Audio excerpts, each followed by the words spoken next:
Okay. Rabbi Akiva was one of the 4 sages who lived for 120 years. The other 3 were Moses, Hillel, and Rabbi Yochanan ben Zakkai. The primary sages of the Mishnah were his students. Whenever there is a disagreement between Rabbi Akiva and a colleague, the halacha follows Rabbi Akiva. He was killed by the Romans as one of the 10 Myrites. Just to add here,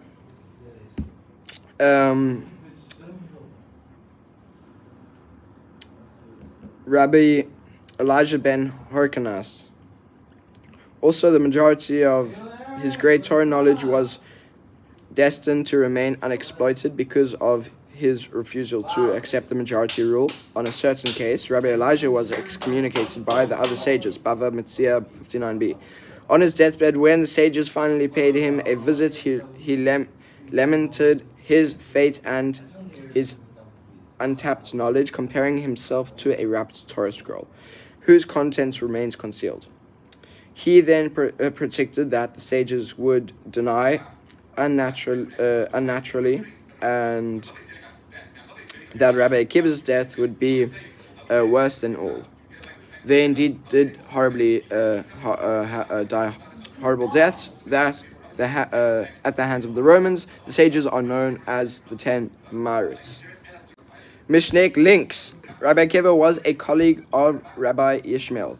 Their statements are therefore cited together. Furthermore, Rabbi Akiva qualifies the statement of his colleague, greet every person with joy, but do not get carried away to the point of frivolity, which leads to impurity. He then lists a number of behaviors that lead to holiness, the opposite of impurity.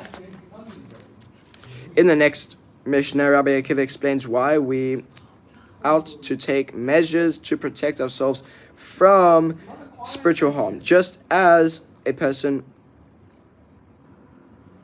erects a fence around something that is precious, so should we protect our spiritual selves because of our preciousness, since we are created in God's image. See Sforno.